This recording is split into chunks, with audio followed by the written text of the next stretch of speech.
आता या ठिकाणी श्रावण सुरू झालेले आहे, तर उपवास भासणे घरामध्ये असलेच पाहिजे. घरामध्ये बऱ्याच लोकांचे उपवास असतात त्याच्यामुळं.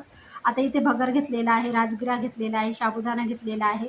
2 वाटी भगर, साबुदाणा 1-1 वाटी घेतलेला आहे आणि चांगल्या क्वालिटीचे इथं वापरते मी. इथे पहा आणि मागच्या व्हिडिओमध्ये धान्य कसे वापरते बिझनेससाठी तेच धान्य इथे घेतलेले आहेत. आता कशी भाजणी तयार करते मोठ्या प्रमाणात मी बनवून ठेवलेली आहे. ऑर्डर सुरू आहेत माझ्याकडे. फक्त आता हे शॉर्ट व्हिडिओ मी टाकते.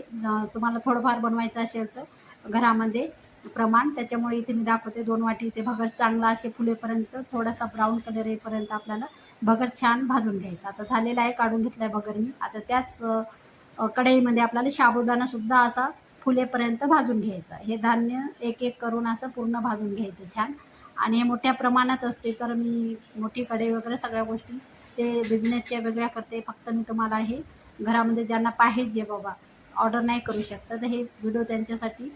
आणि इथे पहा राजगिरासुद्धा चांगल्या क्वालिटीचा आणि आपल्याला लाया फुटेपर्यंत भाजून घ्यायचा. साबुदाणासुद्धा असा फुलेपर्यंत भाजून आणि पहा इथे लाया अशा फुटलेल्या आहेत. इथपर्यंत असं राजगिरा भाजून घ्यायचा. आता 2 चमचे मी जिरं टाकते, यामध्येच भाजून घेते. जिऱ्याला काही वेळ लागत नाही त्याच्यामुळे इथे त्याचे गॅस बंद करून टाकलेले आहे.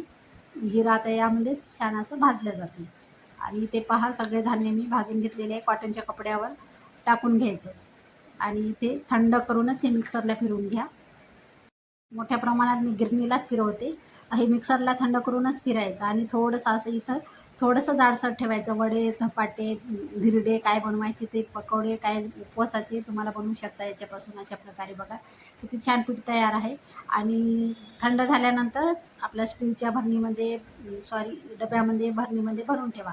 2 महिने 3 महिने काहीच होत नाही. फक्त पाण्याचा हात लागू द्यायचा नाही घेताना. आणि नक्कीच आवडली असेल तर ऑर्डर करा, लाईक करा आणि शेअर पण करा, सबस्क्राईब